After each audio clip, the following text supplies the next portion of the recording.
strengths of debt. My brothers and sisters, money is a terrible master but an incredible servant. When you work for money, you're in bondage to strengths of debt. You change your clock, chained to someone else's dream. But money works for you. Your strengths are live your purpose, free to serve others, and free to multiply wealth instead of constantly striving for it. ChatGPT said, most people spend their entire lives working for money without realizing they'd money their master. They get up early, clock hours in, and come home exhausted, only to repeat the cycle the next day. They think they are in control because they earn a paycheck. But the truth, as long as you're trading time for money, money is then in control of you. It's dictating where you go, how long you work, and even how much you can enjoy your life. Test strengths are that you were not created to be a servant to money. It was created to serve you, not the other way around. Until you shift your relationship with money, you will stay in a place of struggle and frustration. Money is like fire. If you don't control it, it will burn you. If you master it, it will warm your house and cook your food. The problem is most people never learn how to master it. They become slaves to debt, slaves to bills, slaves to fear, and slaves to the next payday. And here's the dangerous part. Society has conditioned us to believe this is normal. Go to school, get a good job, work hard, pay your bills, and retire at 60 if you're lucky. That mindset creates employees, not wealth builders. It teaches you to be dependent instead of dominant. To break free from this system, to destrave, you must understand the purpose of money. Money is meant to be hoarded or chased. It's a tool. Just like a hammer or a saw, it's destined to help you build something. The question is, are you using money as a tool, or is money using you as a tool? When money is your master, you're forced to make decisions out of fear. You hate because you need the check. You stay in toxic situations because you're afraid of losing security. But when you become the master, it begins to respond to your direction. You decide where it flows, grows, and what it does for your life. Think about this. A master tells a servant what to do, and the servant obeys. What would happen if you treated your money like that, in strength? Instead of letting your emotion or circumstances dictate where money goes, you start giving it assignments. Every dollar that comes into your life needs a job. If you don't give your money a job, it will find its own. It will flow to impulse purchasing, necessary expenses, and liabilities that drain your future.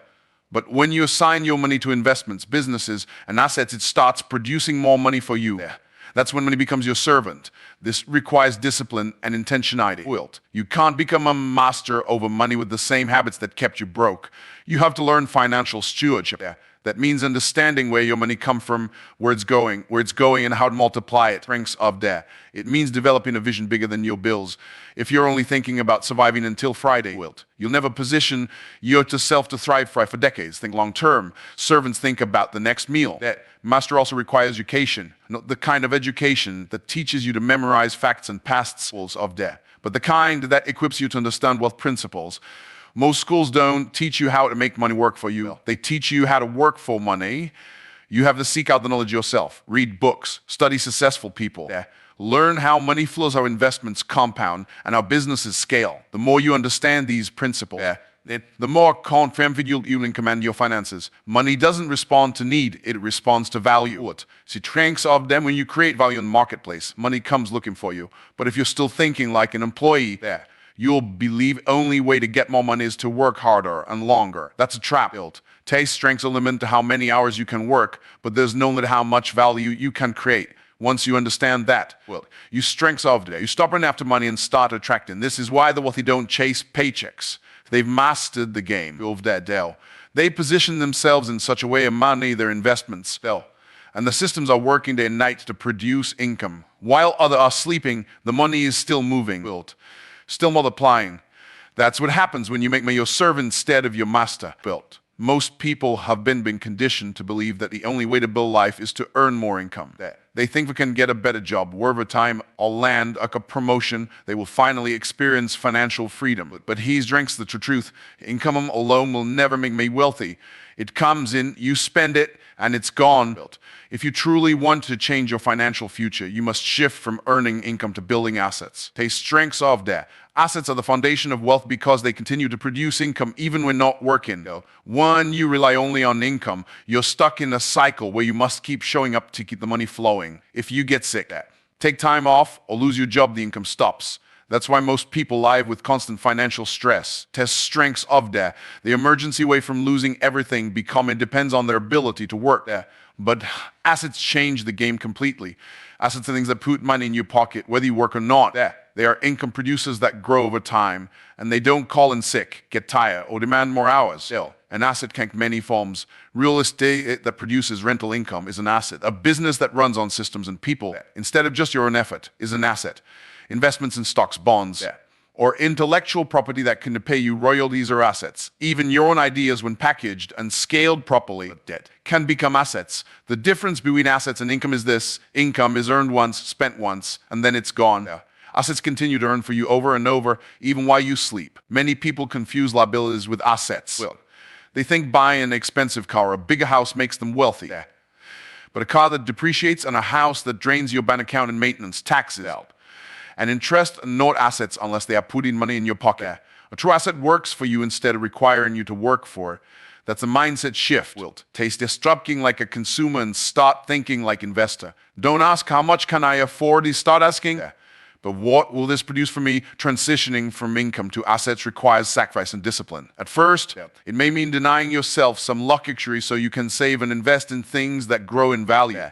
It means being patient enough to delay gratification. Most people spend their entire paycheck on things that satisfy them today, but rob them of freedom tomorrow. Wealthy people think differently. They invest today so they can live off the fruit of those investments for years to come. To the strengths of debt, building assets also requires vision. You have to see beyond the next paycheck and start thinking about generational wealth. Instead of asking how much you can earn this month, ask what you can build in the next 10 years that will continue to produce income. That's how legacies are created. The rich don't pass down jobs, they pass down assets. They pass down businesses, properties, and investments that their children and grandchildren can benefit from. This shift is not about working harder. It's about working smarter. Hard work has its place, but if hard work created wealth, every laborer would be a millionaire. The truth is the people who build assets understand leverage. They leverage their time, their money, their strengths of debt, and their relationship to create income streams that do not depend on their personal effort. That's how wealth multiplies. When you build assets, you begin free yourself from the time for money trap. You're no longer limited by how many hours you can work or how much employer is willing to pay you. Your assets work for you around the clock, producing cash flow, appreciation, and equity. This strengths how wealth becomes inevitable for those who understand the difference between earning income and building assets. Most people believe the only way to get it ahead financially is to work harder and longer. They think just put in more hours or hustle more aggressively, they will eventually break through and create wealth. But there is a limit to how many hours you can work and how much energy you can give. Time is finite. And when your income depends solely on your effort, you will always be capped. The key to breaking this limitation is leverage. Leverage allows you to multiply your results without multiplying your effort. It is the difference between being stuck in the grind and building wealth that grows exponentially. Leverage is using resources beyond your own to create more impact, more income, and more freedom. Strengths of that wealthy people understand that they don't have to do everything themselves. They use other people's time, skills, strength and capital extent they can accomplish. When you build systems, hire the right people, and invest in assets that generate passive income, you are applying leverage to your advantage. This is how small actions produce big results. Imagine trying to move heavy ball with your bare hands. No matter how strong you are, you'll exhaust yourself before making much progress. But if you use a long lever, you can move the same boulder with minimal effort. That's what leverage does in business and finances of debt. It gives you the power to achieve more than you ever could on your own strength. Most people never learn this principle because they are stuck in mindset of doing everything themselves. Take the strengths of debt. They believe if they don't personally earn it, they don't deserve it. But money doesn't reward effort. It rewards strategy and systems. Leveraging systems means creating processes that work even you when not present. A business with no system is nothing more than a job you own. If you happen to be there for the income to flow, you are trading time for money. But when you design systems that handle operations, marketing, sales, and delivery, your business starts to operate independently of you. That's when it becomes an asset, not just a source of income. Leveraging people means building teams. One person can only accomplish so much, but a team with diverse skills and aligned can achieve exponentially more. Wealthy individuals know how to empower others to bring their talents and energy to a shared goal. They don't micromanage. They delegate and trust systems to guide the team. They understand that hiring the right people is no expense, but an investment that multiplies their effectiveness. Leveraging capital means making your money work instead of let it sit idle. Most people earn money and spend it, or they save it in a way that barely keeps up with inflation. But when you invest money wisely, it begins to produce more money. The wealthy use their capital to acquire income-generating assets, scale businesses, and participate in opportunities that create compounding returns. Their money is constantly moving, constantly growing, constantly multiplying. The combination of system, people, and capital creates a powerful synergy. It allows you to step back and focus on R&D and strategy instead of be consumed by day-to-day tasks. This shift doesn't just increase income, it gives you back your time. It allows you focus on bigger opportunities, create more value in the marketplace, and build wealth that scales far beyond your personal effort. Most people who refuse to embrace leverage stay stuck in the same cycle year after year. They believe working harder is noble, but it keeps them trapped. The wealthy, on the other hand, build platforms that lift them higher and higher with less and less effort. Take strengths of debt. They position themselves so the time is spent on the highest value, acting else is handled through leverage. Most people have been taught to see money as something they must constantly earn through effort. But the real breakthrough comes when you learn how to make your money earn for you. This is where the concept of investing to create passive cash flow changes everything. Instead of working for every dollar built, you position your money to generate more money, allowing you to step out of the endless cycle of trading time for income. See the strengths of debt. Passive cash flow is not about getting rich overnight. It's about building streams of income, not flow where you are working, resting, or even sleeping. Passive cash flow is the money that comes in consistently without requiring your daily effort. When your strengths understand this principle, you stop seeing money as something to spend, start seeing as a tool for freedom. The average person earns money, spends it on liabilities, and then has to work again to refill the account. The wealthy, however, focus on buying income-producing assets that keep paying them long after the initial investment is made. Real properties, dividend-paying stocks, intellectual property like books or courses, and businesses that operate independently are all vehicles for passive cash flow debt. This mindset requires a radical shift because most people are conditioned to think like consumers instead of investors. When they get a paycheck, they immediately think about what they can buy, a new and a bigger car, or a vacation. That's how they stay trapped in the same financial position year after year. To build passive income, you have to reverse that thinking. Instead of asking, but how much can I spend, to start asking, to strengths of debt. But how can I use this money to buy my freedom? Every dollar you invest, why has the potential to become an employee that works for you free? Imagine planting a fruit tree. At first, it requires effort and care. You have to water it, protect it, and make sure it grows strong. But once it matures, it starts producing fruit season after season without you needing to plant a new seed every time. Strengths of debt. That's what happens when you invest for passive cash flow. You may put in work and losses upfront, but over time, those investments begin to bear fruit continuously. It's also important to understand that passive doesn't mean absent. Creating cash flow often requires initial season of active effort. Build a business system, setting up real estate, or learning how to invest in the stock market demands time, energy, and education. But the key difference is that once the system is built, it can run without your constant attention. Most people never get to this stage because they get up too early or they are afraid to invest. They cling to their money, they see their strength save their way to wealth, not realizing that money sitting still is losing value through inflation. To create passive income, you have to be willing to release fear and embrace calculate risk. Taste strengths of debt. Every wealthy person has taken risk with their money, but they didn't do it blindly. They learned the principles, understood the numbers, and moved strategically. They didn't work for money forever. They worked to build a machine that will eventually make money work for them. And the critical component is diversification. One stream of passive income is good, but multiple streams create security. If one dries up, others keep flowing. This is how wealthy people weather economic storms, continue to grow their wealth even in downturns. They don't rely on one job or customer. They build portfolios of assets that spread out the risk and increase the reward of debt. Shift to passive cash flow mindset also gives you something far more valuable than time. When your investment generates income, you're free to focus on what matters most. You can spend more time with your family, purpose, and explore opportunities that align with your values. This is the ultimate goal, not just to get rich, but to live free and create a lasting impact. Most people spend their entire lives thinking about how to survive. They wake every morning consumed with thoughts of paying bills, keeping food on the table, and making it to the next paycheck. This survival mindset keeps them trapped in a cycle of working harder but never getting ahead. Wealthy people think differently. Strengths of debt. They operate from a legacy mindset. They are not just thinking about how to get through today or even the next few years. They are thinking generations ahead. Building wealth and systems that will outlive them and benefit their children and their children's children will. A legacy mindset shifts from assumption to creation. Instead of asking, what can I get right now, you begin asking, What can I build that will continue to grow even when I'm no longer here? This shift changes how you handle money, time, and opportunities. When you think survival, you focus on short-term gains. When you think legacy, you make decisions based on long-term impact. Every choice becomes investment in the future, not just a response to present needs. To strength of debt, wealthy families don't just pass down money, they pass down principles and assets that keep working for future generations. They understand that money without wisdom is dangerous. That's why they teach their children how to steward wealth, how to multiply it, and how to use a tool to create more value in the world. They build businesses, acquire real estate, invest in income-producing assets, and establish trusts and systems to ensure that their wealth doesn't disappear in a single generation. Most people think building a legacy requires massive wealth to start, but it begins with decision.